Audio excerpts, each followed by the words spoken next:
नमस्कार।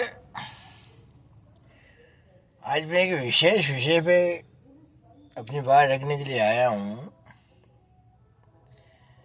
जैसे कि जिंदा में एक स्नेह और प्रेम बना रही,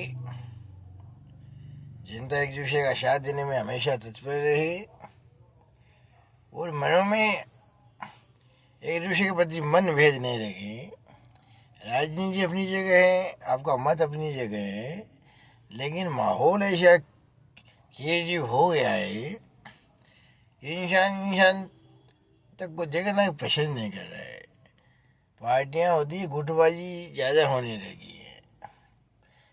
अब जो चुनाव साधारण चुनाव नहीं रहे हैं, पहले की तरह नहीं रहे चुनाव। अब जो चुनाव हो रहे हैं वो किसी मुद्दे पे हो ही नहीं रहे, कोई मुद्दा नहीं है। जो सत्ता पक्ष है अभी, उनको किसी मुद्दे से कोई मतलब नहीं है। जनता सड़कों पे है, किसान बॉर्डर पे हैं, छोटा दुकानदार जो भी है, बेरोजगार आदमी भटक रहा है इधर उधर।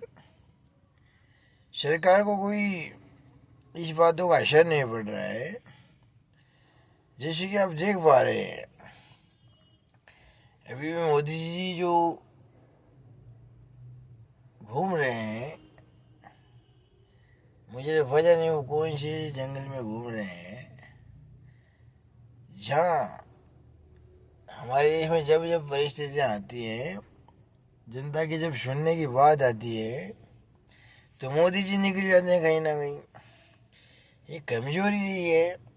कमजोरी इसलिए रही है कि जनता की बात अगर मोदी जी नहीं सुनेंगे तो कौन सुनेगा। जो उनकी जो बात है, उनकी जो लेवल की बात है, वो तो उनको सुननी पड़ेगी। बाकी जो बातें हैं वो उनके कैबिनेट मंत्री सुनेंगे, लेकिन जो उनके लेवल की बातें हैं वो तो मोदी जी को सुननी पड़ेगी ना। जब उनके सुनने की बात आती है, समय आता है, तो वो कहीं ना कहीं निकल जाते हैं। ये मैंने इस मौके पे देखा है। मणिपुर चल रहा था उस टाइम भी, विदेशी दौरे पे थे, कोई चिंता नहीं है। अब एक ट्रेन चला है, आपको समझना चाहिए, ट्रेन चला है। मोदी जी कहते हैं मेरा तो कोई परिवार है ही नहीं। तो मैं ये कहना चाहता हूँ, चाचा ताऊ भाई भतीजे, इनको तो हमारे हिंदू धर्म में, हिंदू समाज में भाई मानते हैं, परिवार मानते हैं। जो दूर के रिश्तेदार होते हैं उनको भी हम परिवार मानते हैं। लेकिन सिर्फ वोट बैंक के लिए अपने भाई, अपने सगे संबंधियों को ये कह देना कि मेरा तो कोई परिवार है ही नहीं, यहाँ तक कि उनकी भाई है, एक ही माँ के लाल हैं वो सब, मेरा कोई परिवार है ही नहीं, मेरे पास तो कोई परिवार है ही नहीं, मैं कहाँ जाऊँ। ये उन्होंने कहा था, जैसे बिहार की जनता है उनके लिए बोला था उन्होंने कि आप इतने जगह जगह पे रहते हो, लेकिन जब भी छठ आती है, जो छठ की पूजा होती है, उस समय आप सारे तो घर चले जाते हो, आप सबके परिवार हैं, लेकिन मैं कहाँ जाऊँ, मेरा तो कोई परिवार है ही नहीं। उसके बाद क्या होता है, सारे जो बीजेपी सांसद नेता सब इसमें शामिल हो गए। मैं मोदी का परिवार, मैं मोदी का परिवार। देश का इतना बड़ा विश्व में ताकतवर नेता बताया जा रहा है, मीडिया की नज़रों में, लोगों की नज़रों में बन रहा है। लेकिन जब ऐसी ज़रूरत पड़ती है, छोटे छोटे ये कोई मुद्दे हैं क्या, ये कोई बातें हैं क्या, सभा में आप कहते हो मेरे तो कोई परिवार नहीं है, सिर्फ जनता को डाइवर्ट करने के लिए आप ऐसे माहौल बनाते हो। जब जनता की बात सुनने की बारी आपकी आती है, जब आप कहते हो जनता की जो सवाल है उनके जवाब आपके पास है नहीं, तो आप ऐसे माहौल क्रिएट करते हो जिससे कि आपको जवाब देना नहीं पड़े। लेकिन मोदी जी जब जब समय निकलता है, समय अपनी तरफ है, सबको खींच लेता है, तो आप कितना भी भागने की कोशिश करें जनता के सवालों से, मीडिया तो कोई सवाल पूछ नहीं सकता। लेकिन जनता अब जो सड़कों पे आके सवाल करने लगेगी, निकलोगे यहाँ से, जवाब तो देना पड़ेगा। मीडिया को आपने खरीद लिया है तो इसका मतलब ये नहीं कि आप जो कुछ भी नहीं बोलोगे कोई जवाब नहीं दोगे, मीडिया आपसे जवाब करेगा नहीं। लेकिन जो आपकी जिम्मेदारी बनती है उनको पूर्णतः निभाएं। सत्ता आती जाती रहती है। एडवाणी जी, वो अटल जी कह के गए, सत्ता की भूख किसको है? देश के विकसित करने की भूख होनी चाहिए। लेकिन सत्ता की भूख के लिए जो आप काम कर रहे हैं, देश को बांटने की कोशिश कर रहे हैं आप। अंग्रेजों की जो रणनीति थी, फूट डालो राज करो, वही रणनीति आप अपना रहे। जब भाईचारा ही नहीं रहेगा तो आप देश में कैसा माहौल बना पाओगे, कैसे विकास कर पाओगे? हर पक्ष को आप एक नज़र से नहीं देख पाते हो। वो इसलिए कि हम देखते हैं हमारे देश में क्या हो रहा है। अभी देखा है आपने दिल्ली में कैसे दूसरे धर्म के लोगों के साथ दुर्व्यवहार किया गया। लेकिन वही लोग जब मोदी जी बाहर जाते हैं तो गले लगाते हैं। तो ये दोगलापन मतलब कैसे हो सकता है? एक ही समाज के लोगों के प्रति ऐसे होना नहीं चाहिए।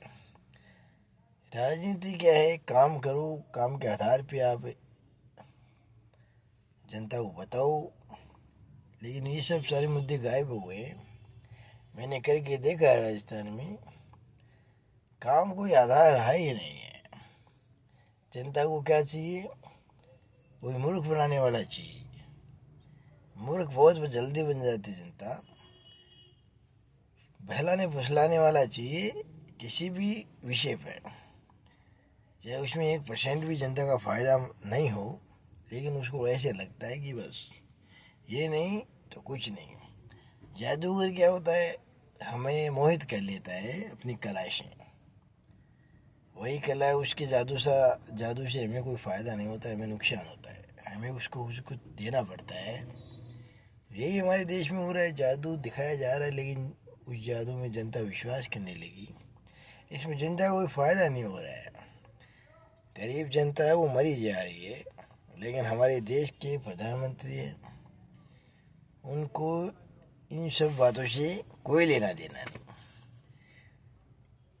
उनको लाइफ मिली है एंजॉय करने के लिए, वो एंजॉय करेंगे, उसे कोई रोक नहीं सकता। परिवार की बात करते हैं, पूरा देश मेरा परिवार है। जब पूरा देश की बात करते हैं, 140 करोड़ देशवासियों की जो बात करते हैं, उसमें तो सब आ जाते हैं। सब धर्मों के लोग आ जाते हैं, सब जातियों के लोग आ जाते हैं। जो आपके शोषण है, पीड़ित है, गुनहगार हैं, वो भी आ जाते हैं उसमें। और वो लिखते हैं मैं मोदी का परिवार, जो कि हमारी महिलाएं उनसे सुरक्षित नहीं है, वो लिखते हैं मैं मोदी का परिवार। शर्म आनी चाहिए। जितने भी आप किसी को बदनाम करके जो राजनीति कर रहे हो, राम राज्य की आप स्थापना कर चुके हो, राम के गुण आप में एक भी नज़र नहीं आते। राम जी हमेशा कहते थे कि भाई अगर आपको बढ़ना है तो किसी की प्रशंसा करके भी बढ़ सकते हो, लेकिन किसी को नीचे दिखा के अगर आप बढ़ना चाहोगे तो ये थोड़े दिनों के लिए हो सकता है, लेकिन धीरे धीरे जब जनता समझ आएगी तो इसका असर होना शुरू हो जाएगा। वैसा ही माहौल अब देखने को मिल रहा है। किसी भी घटना से इनको कोई लेना देना नहीं है। छोटी से छोटी घटना को ये राजनीतिकरण कर देते हैं। विपक्ष में किसी भी तरह की त्रुटि हो, उसका राजनीतिकरण करने में माहिर हैं। जनता को फुसलाने में माहिर है, लालच देने में, लोभ देने में माहिर है, रेवड़ी रेवड़ी रेवड़ी देने में माहिर है। जो वादे रहे हैं उन वादे पे कहाँ काम हुआ? रोजगार नहीं है, महंगाई से कोई राहत नहीं है। जब हर आदमी ऐसे बोल रहा है, जो मोदी भक्त है वो ऐसे बोल रहा है कि पेट्रोल और डीजल कितना भी महंगा हो जाएगा, कितना भी, हम उसे खरीदेंगे। तो मैं उन्हीं लोगों से अपेक्षा करूँगा जो किसान भाई बॉर्डर पे बैठे हैं, जिनकी बदौलत आप जिंदा रहते हो, तो उनके लिए भी ऐसे कोई एक्शन में हो कि चाहे किसान कितना भी महंगा अनाज बेचे वो हम खाएंगे। किसानों को सक्षम होना चाहिए, ऐसी आवाज़ उठनी चाहिए मोदी वक्तों में से, लेकिन नहीं।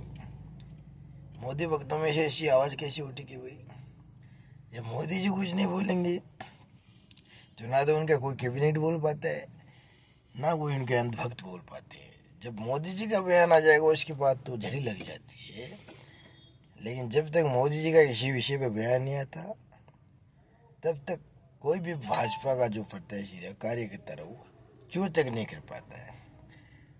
ये जो डराने की राजनीति है ये शासनकाल में आप देखेंगे आगे, लेकिन ये जो अंग्रेजों वाली राजनीति है उससे हमारे देशवासियों को छुटकारा चाहिए।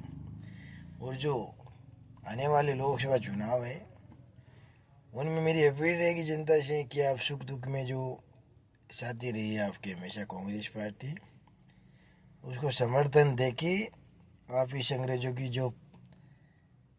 पार्टी समझ लीजिए, अंग्रेजों की जो रणनीति से चल रहे हैं